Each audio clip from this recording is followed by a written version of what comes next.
Dawn on 23rd April 1943 crawled over the Belgorod steppe like a slow-moving tide of pale fire. Mist clung to the churn fields, masking the scars of winter battles, but nothing could hide the rumble rising from the East Soviet armor was on the move again. The low growl of engines and the rhythmic pulse of marching infantry rolled across the valley, signaling a new assault aimed at smashing the exhausted German line guarding Hill 217. In a shallow, muddy firing pit just behind the forward trenches, one man listened more intently than the rest. Obergefreiter Lucas Brandt, a 24-year-old German machine gunner, checked the feed tray of his MG-34 with mechanical precision. He had been manning machine guns since the early campaigns, but had never grown used to the uneasy quiet before an attack. The weapon, slick with cleaning oil and smeared with dust, rested on its bipod like a coiled animal. Brandt's role was simple in theory, yet brutal in execution. Anchor the defense, break the momentum of the first wave, and buy the line precious seconds before the tanks arrived. He scanned the landscape, memorizing distances and angles. To his left stretched the shattered frame of a barn, to his right a collapsed trench section. But what truly seized his attention was a shallow depression cutting diagonally across the Soviet approach route. He had studied that strip of land for days, noting how assault groups naturally funneled toward it. It was shallow but long, the kind of feature soldiers instinctively used for cover, and Brandt had a plan, one his comrades jokingly called insane. He believed that if he waited until the Soviets began crossing the depression, then unleashed a perfectly timed, uninterrupted burst, he could trap an entire assault wave inside it. The MG-34, with its high rate of fire, could rake the gully end to end in seconds, but doing so required discipline bordering on madness, holding fire until the Soviets were dangerously close, letting them pour into the low ground, and trusting that the gun would not jam at the critical moment. The first Soviet silhouettes appeared through the mist, infantry in dense formation, supported by tanks fanning wide. Brandt steadied his breathing, hands tightening on the grips. His crazy idea would succeed or fail in less than a minute, and the fate of his position might hinge on a single devastating burst. The Soviet advance intensified as the sun lifted higher, dissolving the last shreds of morning mist. What began as scattered shapes soon transformed into a solid mass of movement. Soviet infantry pushed forward in long, determined lines, their helmets glinting dully beneath the washed-out sky. Behind them, T-34s rolled through the muck with effortless authority, engines growling like distant thunder. Every meter they gained pulled them closer to the shallow depression that Obergefreiter Lucas Brandt had chosen as the fulcrum of his plan. Brandt lay prone behind his MG-34, cheek pressed against the cold metal of the receiver. His assistant gunner, Weber, crouched nearby with ammunition belts draped over his shoulders like dark serpent coils. They both felt the tension tightening the air as the Soviets closed in. But Brandt's focus never wavered. He had counted the paces across the field, mapped the terrain in his mind, rehearsed every movement of the coming seconds. The depression was still empty, but the lead Soviet platoons were edging closer to it with every stride. Artillery shells burst behind German positions, showering dirt and debris and violent spikes of noise. The line shook, men shouting to steady their nerves as commanders barked for restraint, waiting for the right moment to open fire. Brandt ignored it all. His world had narrowed to the enemy's boots, sinking into the muddy earth, the slight shift in their formation as they instinctively steered toward cover, and the subtle, downward tilt of the terrain as it guided them into the trap. When the first Soviet soldiers dropped into the depression, they vanished from sight for an instant. More followed, then more still, the mass of men compressing into the narrow low ground. It was the very moment Brandt had anticipated, the one that demanded perfect timing. Yet he held his fire. He knew the depression stretched nearly 40 meters end to end. He needed it filled, or the burst he was preparing would not achieve the devastating effect he envisioned. The weight of risk grew by the second. If the Soviets realized the danger, they could spread out. If the tanks advanced faster than expected, they might overrun the German positions before Brandt fired a single shot. But he remained motionless, hands poised on the grips, eyes locked on the last ranks of infantry pouring into the gully. When the final cluster of Soviet troops disappeared into the depression, Brandt inhaled deeply. It was the breath of a man gambling not only with his own life, but with the survival of the entire flank. Everything depended on the next heartbeat, and then he pressed the trigger. The MG-34 roared to life with a sound that tore through the April air like a steel saw cutting into the earth. Its rapid-fire rhythm, nearly 1,000 rounds per minute, sent a continuous stream of tracers slicing across the depression.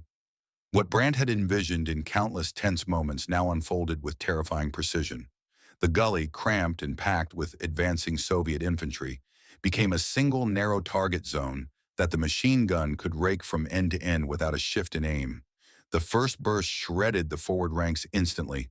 Men stumbled, collapsed, or threw themselves desperately against the muddy walls of the depression. But there was nowhere to hide. The very terrain that had offered cover now became a deadly funnel. Weber fed ammunition with frantic speed, shoving fresh belts into place as expended casings cascaded down like golden rain. Brandt barely blinked.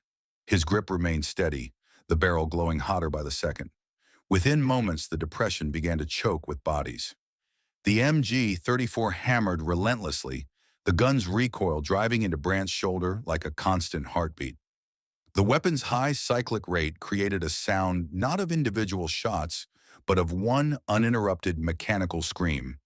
Dust and smoke rose in a thick cloud, but the tracers carved through it, marking the path of destruction with bright, violent streaks. German soldiers in nearby foxholes stared in disbelief as they realized what Brandt had done. Instead of breaking the Soviet wave piecemeal, his gamble had concentrated the assault force into a confined space and then annihilated it. The entire center of the Soviet push faltered in under a minute. What had begun as a powerful advance now slowed, wavered, and finally hesitated as those behind the gully saw only chaos where their comrades had marched seconds before. But the danger was far from over. The T-34s, unaware of the carnage in the depression, pressed forward with grinding determination. Their tracks churned up mud and shattered the remains of the early morning frost. Without infantry protection, the tanks still posed a lethal threat.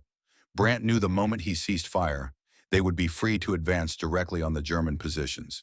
His barrel was nearing overheating, smoke curling from the shroud, but he kept firing short, controlled bursts to buy every second possible. The battlefield trembled beneath the growing roar of Soviet armor. The infantry attack had been halted, yes, but the next phase of the assault was rumbling forward, and nothing about it promised survival. Brandt pulled back from the smoking gun, chest heaving, and prepared to face the steel tide that the machine gun alone could not stop. The lull that followed the collapse of the Soviet infantry wave was brief and deceptive. Smoke drifted over the depression like a ghostly veil, softening the brutal reality beneath it. But Brandt had no time to absorb the scale of what he had done. The ground itself began to tremble, vibrating through the stock of the MG-34 and into his elbows. The tanks were coming, closer now, no longer shielded by the mass of advancing infantry. The real test was beginning. The first T-34 crested a ridge in full view, its turret rotating with the slow, confident menace of a predator that saw itself unchallenged mud splash from its tracks as it descended, heading straight toward the gap Brandt's fire had created. The German anti-tank guns nearby scrambled to adjust their aim, crews shouting orders as they dragged ammunition crates into position. But the terrain and the sudden thinning of Soviet infantry made the tanks advance faster than expected. They surged toward the German line like armored phantoms, forming a spearhead aimed at the weakest point. Brandt wiped his face with a dirty sleeve, trying to clear the sting of sweat and gun smoke from his eyes. The MG-34 was nearly too hot to touch, steam rising as the barrel cooled in the open air. Weber was already preparing a spare barrel, but both men knew the machine gun was nearly useless against the thick frontal armor of a T-34. Brandt wouldn't be stopping the tanks. Not with his weapon, at least. But he could still influence the battlefield. He surveyed the terrain, analyzing how the Soviet armor was approaching. The destruction in the depression forced the tanks to veer slightly left, curving around the mass of fallen infantry. That deviation, small as it was, shifted their path closer to a shallow embankment riddled with concealed mines. mines the Soviets did not know existed. Mines that had been laid in desperation weeks earlier, almost forgotten by the very men who buried them. Brandt realized this shift was not coincidence. His machine gun burst had indirectly changed the flow of the armored attack. Now, if he could just keep pressure on the flanks, keep Soviet supporting elements from spreading wide, he might channel the tanks exactly where the mines lay waiting. He repositioned the MG-34, forcing the tripod legs into the mud, and began scanning for Soviet machine gun teams attempting to provide cover fire. A few darted from shell holes and trenches far behind the armor, trying to re-establish an infantry screen. Brandt opened fire in quick, punishing bursts, cutting down the teams before they could stabilize their positions. Every second he bought made the Soviet tank thrust more chaotic. The lead T-34 surged forward, angling slightly as it navigated around the depression behind it. The second and third tanks followed, blind to anything except maintaining momentum. The German anti-tank crews braced for impact, but the tanks were no longer advancing in a straight line. They were drifting, unknowingly, toward the mined embankment. Brandt kept firing, pushing himself through exhaustion, knowing that the line depended not just on stopping the tanks, but on funneling them into the one place German defenses still had a chance. The rumble grew louder, the tanks drew closer, and the trap he had never planned, but now desperately needed, was seconds from being sprung. The lead T-34 pushed through the smoke with unstoppable momentum, its engine bellowing as it climbed the slight rise toward the German line. Brandt kept shifting his fire, targeting every Soviet infantryman who tried to regroup behind the armor. Without infantry support, the tanks were powerful but blind. The more isolated they became, the more predictable their movement grew. And now, pushed subtly off their ideal route, they drifted closer to the hidden danger buried beneath the churned soil. The first tank's tracks met the mined embankment with a deep metallic groan. For a moment, nothing happened. Then the earth convulsed in a violent eruption. A column of dirt, fire, and steel blasted upward, engulfing the tank in a roar that shook the ground. The explosion tore through the hull with brutal efficiency, flipping the turret askew and dropping the tank sideways into the mud. Shrapnel whirled outward, tearing into the second tank's glacis plate and clattering across the field like falling hail. The shock rippled instantly through the Soviet formation. The second and third tanks braked sharply, their formations breaking apart as confused drivers struggled to understand what had happened. They began veering in different directions, searching for a safer path. But the terrain channeling and the chaos of the infantry's annihilation left them little room to maneuver. The mined strip extended across the entire embankment, and panic drove the crews straight toward it. Brandt saw it all from behind his smoking machine gun. He had not destroyed the tank himself. That was the work of explosives long buried. But he understood that his earlier gamble, the crazy idea that had seemed reckless even to him, had set the entire chain in motion. By wiping out the infantry wave so suddenly, he had forced the tanks to advance blindly and aggressively, funneling them into the very danger they could not see. Another explosion shattered the air as a second tank hit a mine. The blast buckled its tracks and sent a black plume spiraling skyward. The third tank attempted to reverse, tearing massive trenches in the mud, but retreat was impossible. German anti-tank crews had regained their bearings. A sharp, thunderous crack echoed across the valley as a Pak-40 fired, slamming around directly into the retreating T-34 side armor. The tank erupted in flame, its crew scrambling desperately from the hatches before collapsing in the smoke. The valley fell into a strange, uneven silence, broken only by the crackling flames of the burning tanks and the sputter of Brandt's cooling MG-34 barrel. The Soviet push, so strong and coordinated at dawn, had been reduced to wreckage and scattered survivors. Yet Brandt felt no triumph, only a cold, vibrating tension in his limbs. He knew Soviet forces rarely attacked only once. Their first assault had failed catastrophically, but the war had taught him that there was always another wave, another plan, another push. He crawled back behind the remnants of the firing pit, checking his ammunition and scanning the horizon for the next threat. The smoke clearing over the valley revealed the grim landscape shaped by his decisions. by 40 seconds of calculated fire that had turned an entire Soviet assault into chaos, and far off in the haze, new movement began to emerge. What rose through the haze was not a renewed armored thrust, nor another mass of infantry, but something quieter, small, fast-moving groups advancing in scattered formations. These were not the raw assault troops who had charged earlier. They moved with caution, spreading out, using terrain for cover, probing instead of rushing. Brandt recognized the pattern instantly. Soviet reconnaissance units, possibly supported by sappers, were moving forward to assess the disaster that had unfolded and to find a weakness in the German defense before committing fresh forces. Brandt wiped grime from his brow and steadied his breathing.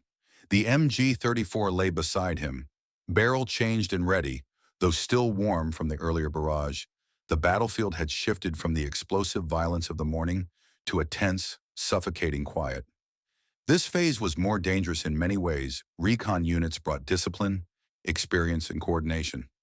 Qualities that could unravel a defense far more subtly than a brute force assault. German lines were ragged from the earlier fighting. Communication wires had been severed by artillery fire. Foxholes collapsed, and many positions were held by only a handful of exhausted men. The field stank of fuel, churned earth, and the burning hulks of the destroyed tanks. Amid that chaos, the Soviets sought a path, any path, through which they could launch a renewed attack. Brandt forced himself upright, leaning over the edge of the trench to track the movement of the Soviet scouts. They advanced low, almost gliding across the ground, rifles ready, stopping often to survey the terrain. These were the soldiers who learned from mistakes, the ones who treated the battlefield like a puzzle rather than a proving ground. If left unchecked, they would map every weakness, mark every vulnerable sector, and prepare the next assault to strike exactly where the Germans could not withstand it. Brandt adjusted the MG-34, aligning it with a line of broken fence posts and a shallow ditch where he suspected the scouts would cross, but he did not fire. Not yet. If he opened up too early, they would scatter and reposition, making themselves even harder to pin down. He needed them to commit, to move deeper, to push closer, to reveal exactly how many they were and whether sappers were among them. The Soviets excelled at infiltration tactics. The wrong decision could bring enemy shock troops inside the German line before anyone realized it. The tension mounted as minutes dragged on. Weber crouched beside him, silently passing a fresh belt of ammunition into place. Brandt watched the scouts inch closer, slipping between wreckage and depressions carved into the earth. At one point, 3 of them dropped behind the remains of a burned-out truck, studying the German positions through binoculars. Farther back, another group worked with painstaking care around the minefield, marking safe paths with small flags. Then Brandt noticed something that froze his breath. A squad of sappers carrying satchel charges and long poles was advancing behind the scouts. They moved like surgeons approaching a patient, methodical, precise, deadly. The Soviets had identified the importance of the sector. They meant to clear the minefield, breach the defensive line, and open the way for a second armored push. Brandt knew what that meant. He had seconds to act. He settled behind the MG-34, exhaled slowly, and waited for the exact moment when the sappers stepped into the kill zone he had chosen. The silence before he pressed the trigger felt heavier than any artillery barrage. Brandt opened fire with a precision that came not from instinct alone, but from the grim experience earned over years of constant retreat and desperate defenses. The MG-34 erupted once more, its burst slicing across the field with a cold mechanical rhythm. The first sweep caught the Soviet scouts mid-step, tearing through the narrow strip of ground where they had begun to bunch together. The element of surprise was total. Men dove for cover or fell where they stood, their careful advance collapsing in an instant. But Brandt was not aiming for the scouts alone. His true target, the sappers, had been momentarily exposed as they maneuvered closer to the minefield, burdened by their equipment and unable to move quickly. The gunfire raked their formation, scattering them before they could reach the edge of the embankment. One sapper dropped a satchel charge that tumbled down the slope. Another tried to retreat but slipped in the churned mud. The planned breach, so meticulously prepared, unraveled under the weight of a single well-placed burst.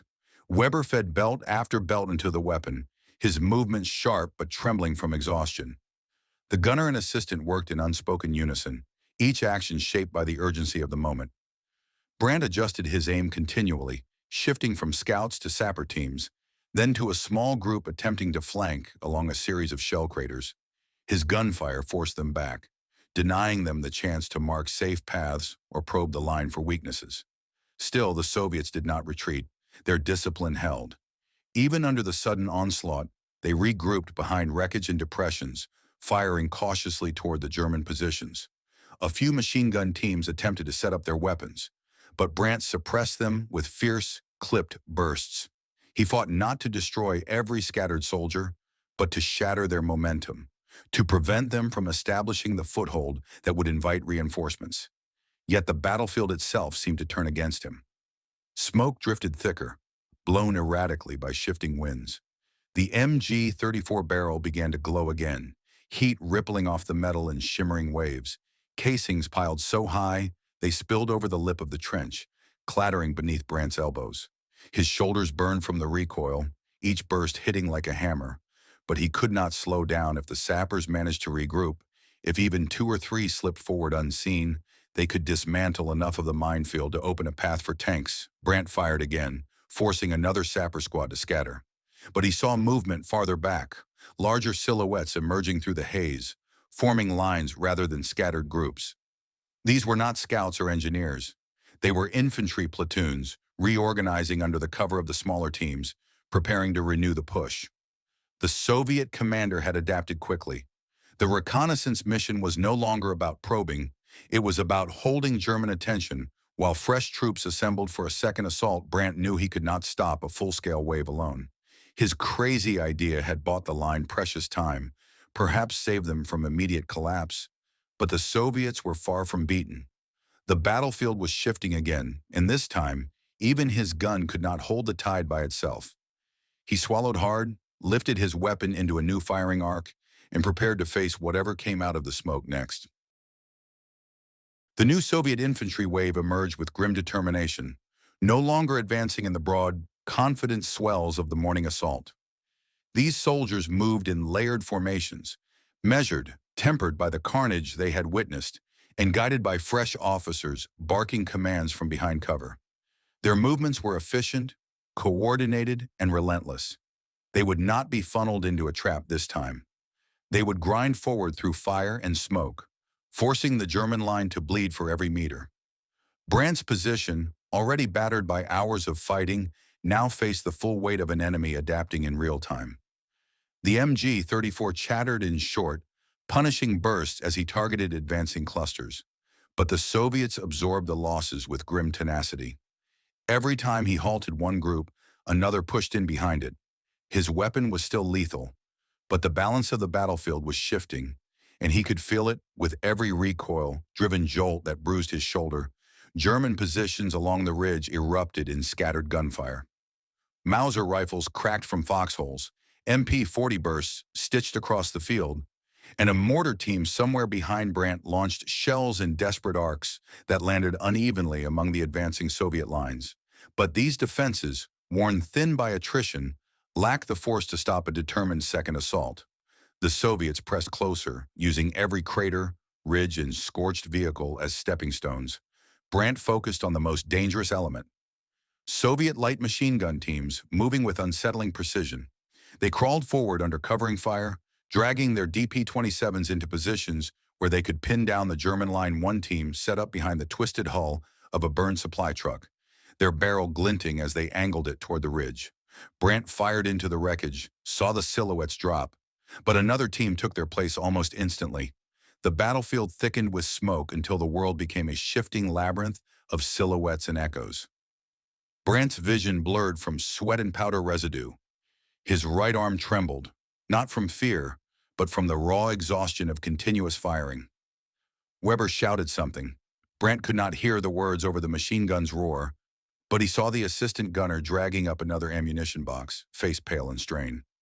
Then Brandt noticed an unsettling change. The Soviets were no longer advancing across the open field as a single wave. They were dividing, splitting into 2 forks, moving wide along both flanks. It was a maneuver designed to stretch the German line thin, to find the points exhausted by earlier fighting, to slip through and collapse the defense from the sides. If even one flank gave way, Brandt's position would be caught in a tightening vice. He shifted the MG-34 again, trying to suppress the left fork as it maneuvered between debris, but the angle was poor and the cover too dense. He switched to the right, firing at troops sliding along a trench line abandoned earlier in the day. He hit several, but he could not stop them all. The Soviets were pressing from too many directions, using the chaos Brandt himself had created as concealment. A shell detonated behind him, showering the trench with earth and shaking the MG-34. Brandt coughed, blinking dust from his eyes. The Soviet infantry were now fully committed. Their determination was unmistakable. They intended to overwhelm the ridge before German reinforcements could arrive, or before the defenders collapsed from exhaustion. Brandt steadied the MG-34, ignoring the ache in his arms, and prepared to face the closing jaws of the Soviet attack. The next few minutes would decide whether his earlier triumph had bought survival or merely delayed defeat. The battlefield had narrowed into a suffocating corridor of smoke and gunfire. Brandt felt it closing around him like a tightening coil. The Soviets on the flanks pressed forward with deadly purpose, using wounded ground and wreckage for cover as they converged on the ridge. Their officers shouted orders lost beneath the thunder of rifles and the churn of boots over broken earth. Still, the attack's rhythm was unmistakable. Measured, synchronized, calculated to break the defenders through sheer relentless pressure. Brandt adjusted his position, wincing as pain shot through his shoulders. The MG-34 felt heavier now, as if the hours of firing had drained its lifeblood into the soil. Yet the weapon remained responsive, eager, its mechanical clatter cutting through the battlefield's chaos each time he squeezed the trigger. He punished the right flank first, ripping through a group of Soviets cresting a low rise. They fell, rolled, and were replaced by more. The push did not stop on the left. The Soviets were even bolder. A squad darted into the remains of an old irrigation ditch, dragging a light machine gun with them. Their intention was unmistakable: secure a stable firing point from which to suppress the German line and open the way for close assault troops. Brandt swung the MG-34 to intercept, but the angle was steep, and part of the ditch was shielded from his line of fire. He managed to catch the tail end of the squad, forcing them to drop low, but he could not eliminate them completely. German defenders around Brandt were barely holding on. Riflemen fired with shaking hands. A lone MP-40 gunner leaned from a shattered trench wall, spraying bursts to slow the Soviets climbing toward him. A mortar team attempted to lob shells at the right flank, but the tube, overheated and battered, misfired with a dull thud, ending their efforts. The line was unraveling, not in one dramatic collapse, but in a slow, grinding erosion. Brandt's eyes swept the crest of the ridge. The ground behind them was empty. No reinforcements, no reserves, only the battered survivors of the morning's assault. They had no depth left to absorb another breakthrough. If the Soviets pierced the line now, the collapse would be total. He returned his gaze to the ditch on the left. Movement flickered. Soviet grenadiers preparing to surge forward. Brandt fired again, the MG-34 hammering against his aching arms. Dust erupted along the ditch's edge, and one grenadier fell backward, dropping his explosives, but others crawled forward like shadows, pressed close to the earth, immune to fear or exhaustion. Then a new sound rose above the battlefield noise, a deep, rolling thunder from behind the German ridge. At first, Brandt thought it was enemy artillery, but the direction was wrong, the cadence different. The ground trembled under his elbows. Men along the line looked back with disbelief. It was engines, German engines, growing louder by the second. From behind the ridge, dark shapes emerged through the smoke. Not many, not enough for decisive victory, but enough to tilt the balance. A small reserve force, long delayed, now finally answering the call that had gone out hours earlier. Brandt felt something he had not felt all day, a spark of possibility. He braced himself behind the MG-34, preparing to hold the line until the reinforcements could reach the front. His strength was fading, but the moment demanded everything left in him. The final storm of the day was gathering. The decisive clash was about to begin. The German vehicles crested the ridge like dark silhouettes forged from smoke and desperation. They were not fresh elite units, merely a small ad hoc reserve of half-tracks, a few armored cars, and a scattered mix of infantry who had marched hard to reach the embattled sector. Yet in that moment, to Brandt and the exhausted defenders, they appeared as a lifeline thrown across a widening chasm. The Soviets saw them too. Their advance faltered, not halted, but hesitated, the way a predator tenses when something unexpected enters the hunt. Officers shouted new commands, redirecting squads toward the incoming German reinforcements. Some Soviet infantry dove into craters for cover, others shifted to engage the vehicles directly. But the coordinated momentum that had threatened to collapse the ridge began to fray. Brandt seized the moment. He dragged the MG-34 onto a new firing arc, ignoring the agony streaking through his arms. Weber steadied the ammunition belt with hands blackened by soot and fatigue.